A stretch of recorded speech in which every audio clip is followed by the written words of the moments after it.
Alugar ou financiar? Esse é um dos debates mais antigos de finanças pessoais e se você pesquisar aqui no YouTube, vai encontrar dois times bem definidos. De um lado, o time do aluguel dizendo, financiamento é uma loucura, você paga 3 vezes o valor do imóvel, só em juros, é melhor alugar, investir a diferença do que você pagaria num financiamento e no final você compra o imóvel à vista. Do outro lado, o time do financiamento. Aluguel é dinheiro jogado fora, é coisa de trouxa, você paga a vida inteira, no final não tem nada. Pelo menos no financiamento você está construindo patrimônio. E os dois lados têm planilhas, simulações, números que te provam que o deles é o mais certo. Só que nenhum dos dois te conta a verdade completa. A decisão entre alugar e financiar não é só financeira.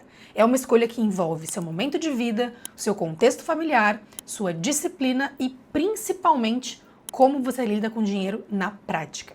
Nesse vídeo eu vou te mostrar de forma definitiva quando cada opção faz sentido e você vai ver que a matemática é mais secundária aqui nesse caso, apesar de ser importante.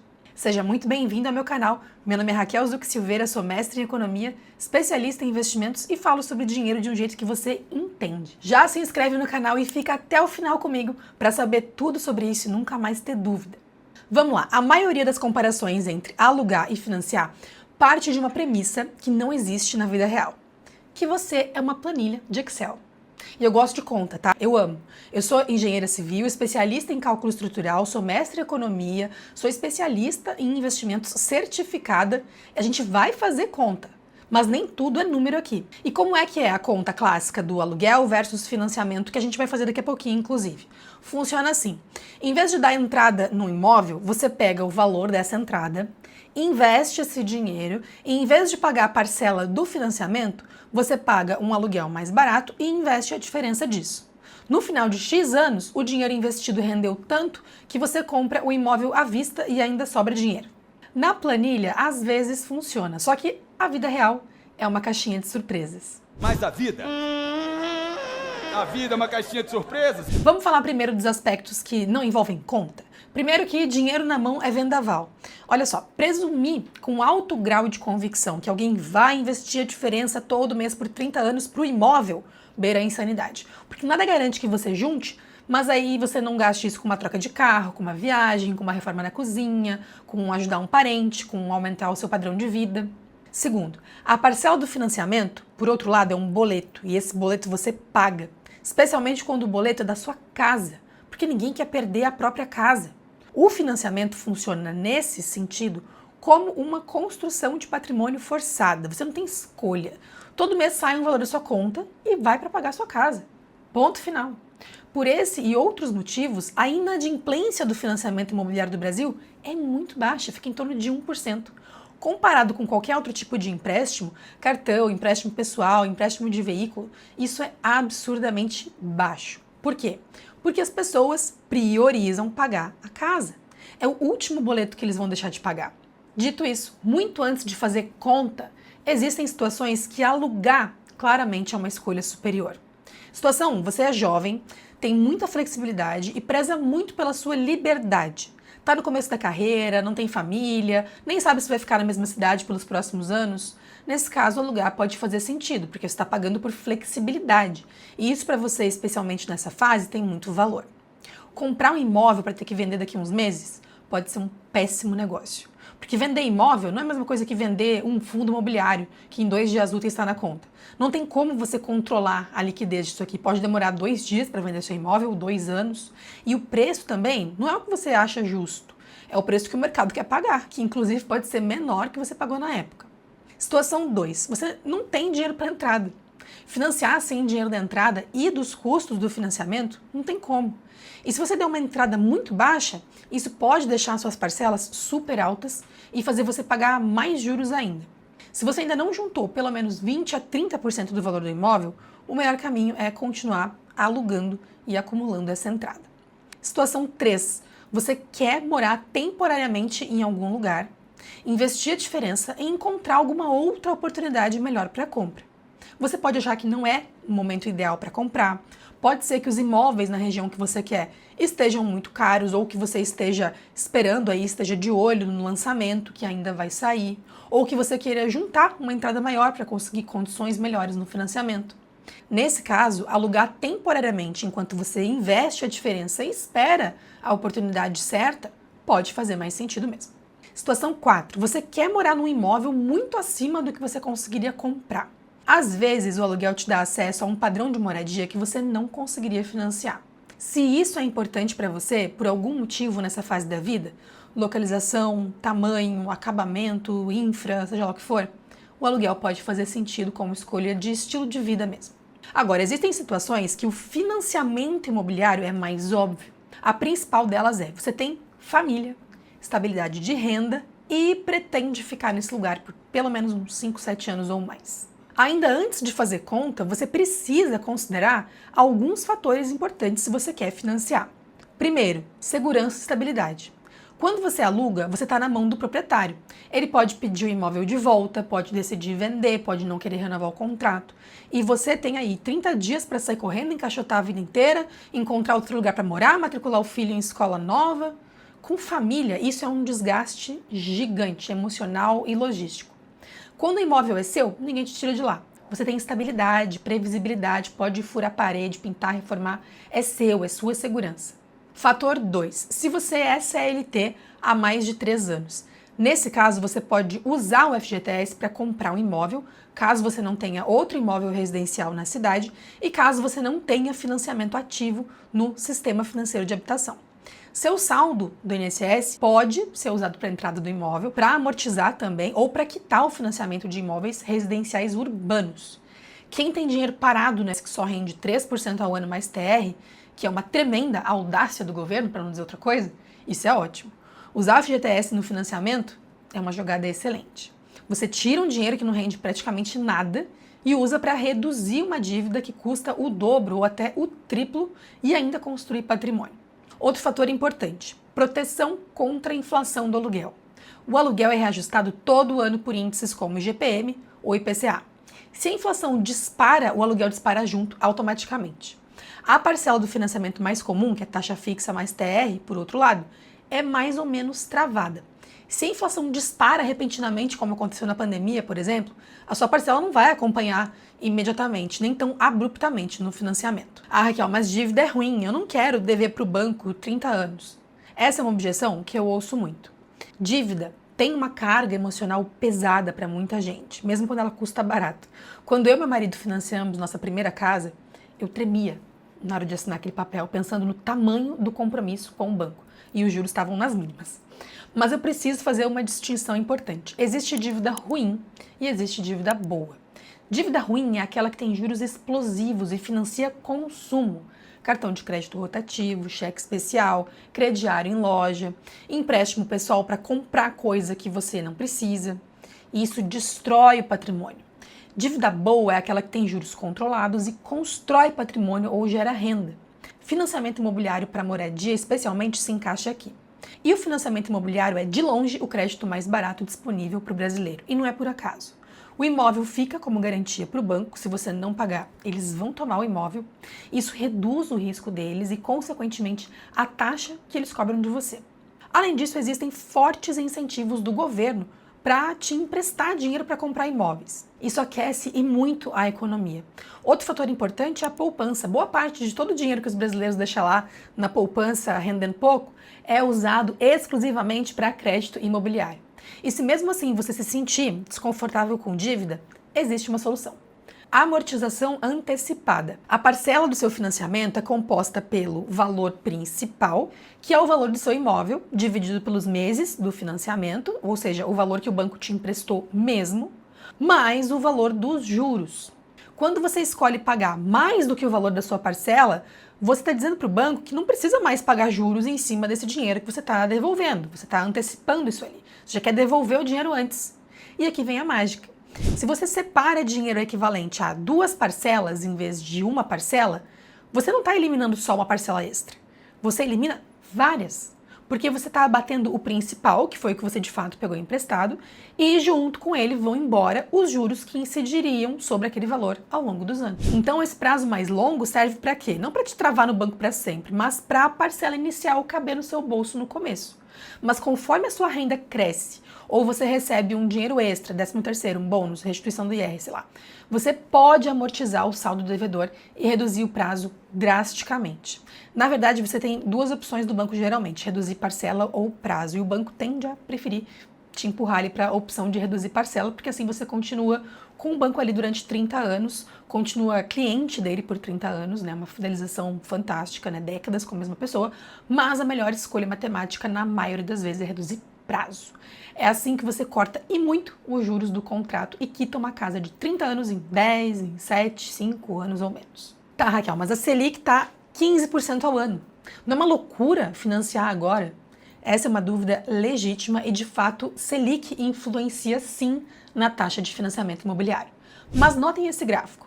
A linha azul escura é a taxa Selic e a laranja é a taxa média de financiamento imobiliário. Notem que a taxa de financiamento acompanha a Selic em certa medida, mas geralmente em menor magnitude. A grande exceção foi quando a Selic foi para 2% na pandemia, para poder tentar salvar uma parte da economia, e nesse caso a taxa de financiamento caiu, mas ela não foi para 2%, né? Ficou em torno de 7%, e esse foi o maior descolamento entre as duas taxas.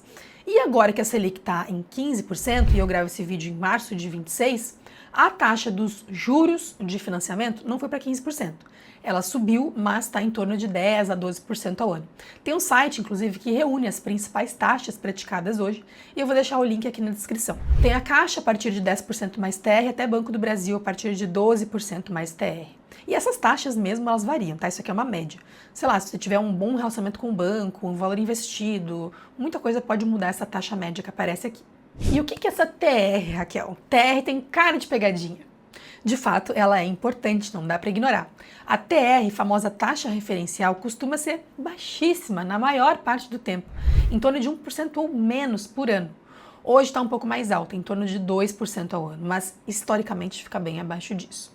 Hoje a função dela é corrigir o seu IFR, a poupança e a parcela do seu financiamento imobiliário. Além disso, não se esqueça que também tem custos administrativos em financiamento imobiliário, como seguro, taxa de administração de contrato, e isso varia muito, tá? Pode ficar ali em torno de 1 a 2%, mas depende de muitos fatores, como a sua idade, enfim, o banco que você está financiando, o seu relacionamento com o banco e outros fatores. Bem, e se você financiar agora com a taxa de 12%, e daqui 2 anos a Selic cai e as taxas são derrubadas e vão todas, sei lá, para 8%, 7%. Como é que você fica nesse caso? Fica pagando caro? Não. E essa é uma das maiores vantagens do financiamento imobiliário. Se a taxa de juros da economia cai, você pode renegociar o seu financiamento. E existem 2 caminhos para fazer isso.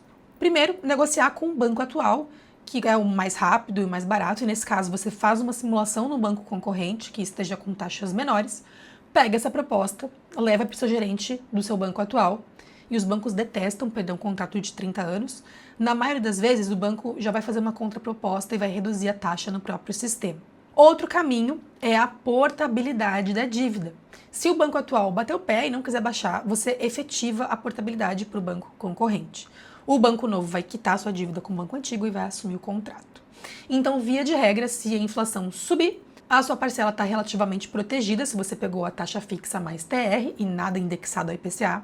E se a taxa de juros cair, você pode renegociar sua dívida para não pagar caro à toa.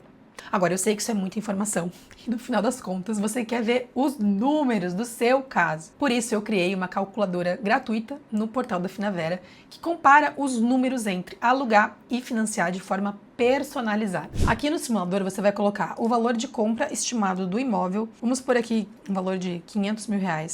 Vai colocar a valorização anual do imóvel. Se você não sabe, pode colocar um valor entre 3% e 4% ao ano. Eu vou colocar aqui 4% ao ano, vocês podem fazer várias simulações. O valor do aluguel, se você quiser comparar com o aluguel que você já orçou.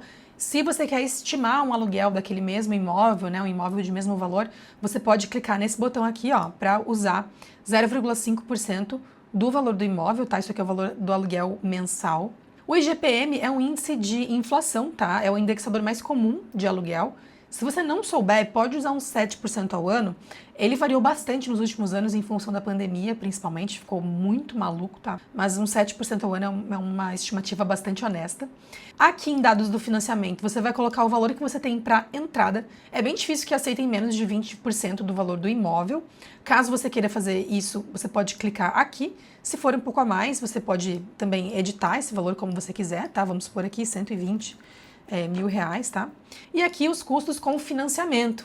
Se você não sabe, nunca financiou um imóvel, existem custos além da entrada, viu? Para você pagar. É cartório, é ITBI. Então você vai colocar aqui também os custos com financiamento. Não sabe? Estima, dá para chutar aqui, ó, clicando nesse botão, 5% do valor do imóvel. Aqui você vai colocar também o prazo do financiamento. Vou colocar um prazo padrão aqui de 360 meses, tá? E a taxa do financiamento, eu vou até apagar aqui para vocês verem que bacana. A taxa do financiamento global, ela envolve vários fatores, não somente a taxa dos juros do financiamento, tá? A gente tem que ver o custo efetivo total, incluindo seguros, taxas administrativas. E clicando nesse botãozinho aqui abaixo, usar set médio atual, o nosso site vai fazer o seguinte, ele vai lá no Banco Central, vai puxar a taxa de juros mediana que está rolando atualmente no financiamento indexado à taxa TR, vai puxar também automaticamente a TR acumulada em 12 meses mais atual e vai somar 1,5% para estimar ali seguros e taxas administrativas. Isso aqui é muito bom se você especialmente não sabe o valor disso, ainda não simulou com nenhum banco, né? Você clica nesse botão, espera um pouquinho e ele vai puxar aqui a taxa mais atual. Depois que ele carrega, daqui no caso 15% mais ou menos, rentabilidade do investimento ao ano, coloca ali uns 10% ao ano, tá? Isso aqui é a rentabilidade nominal do investimento, tá? Então tem inflação junto e é uma rentabilidade estimada para esse prazo aqui, tá? 360 meses. Aqui é uma Selic tá 15%. Tudo bem, mas vai continuar 15% por 30 anos? Se continuar, o Brasil acabou, né? A gente pode desistir daqui que não vale a pena, tá? Então chuta ali uns 10%, tá tudo bem. Ou menos, tá? Clica aqui em simular.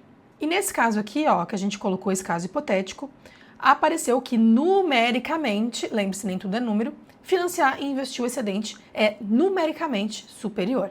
Aqui a gente tem o total que você pagou no financiamento, isso aqui foi juros, o valor estimado do imóvel ao final e os investimentos acumulados. Afinal, você está financiando e investindo o excedente. O que é o excedente? A diferença entre a parcela do aluguel, a parcela do financiamento e o aluguel hipotético, tá?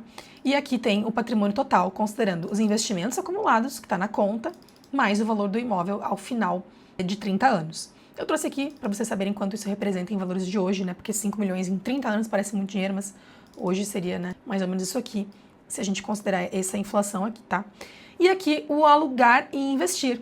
Nesse cenário, se você decidisse alugar e investir a diferença, ia chegar uma hora que a tabela, vocês vão ver ali embaixo, não ia mais valer a pena, né? Não ia ter mais diferença positiva para o aluguel, porque o aluguel vai ficando mais caro ao longo dos anos e o financiamento vai ficando mais barato. Total pago em aluguel, 2 milhões e 800 e o patrimônio investido, 4 milhões e 700. Vejam que não é uma diferença que vai, em valores atuais, né, que vai mudar a vida de alguém, mas, enfim, numericamente é mais significativo, né, você ter, então, esse tipo de cenário, considerando o patrimônio total, né, a soma dos dois cenários.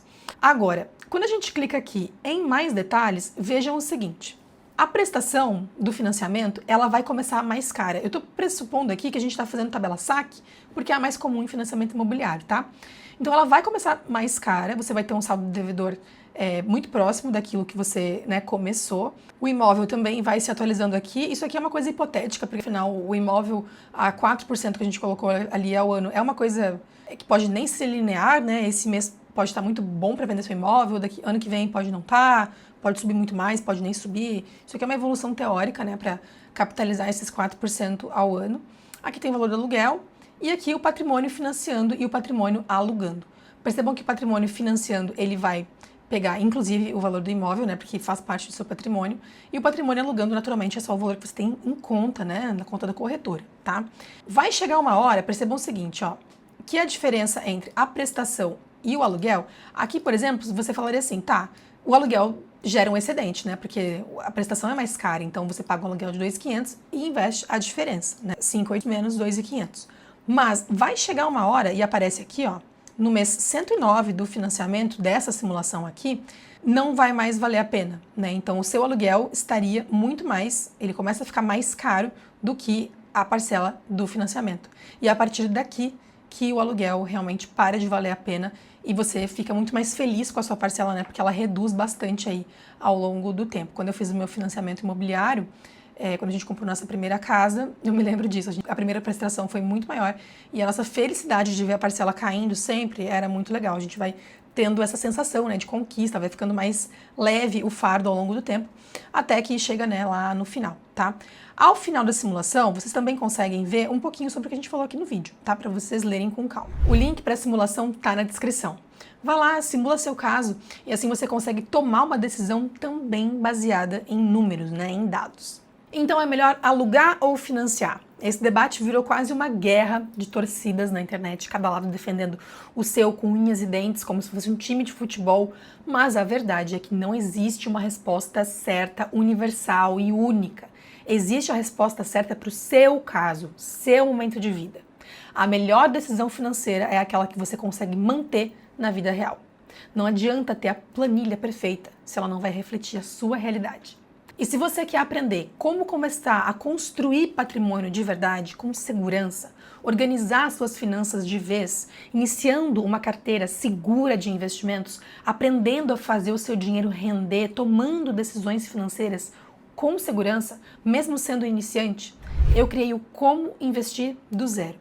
É um treinamento muito prático, direto ao ponto, para você sair sabendo como começar a construir patrimônio, mesmo nunca tendo investido R$1 na vida.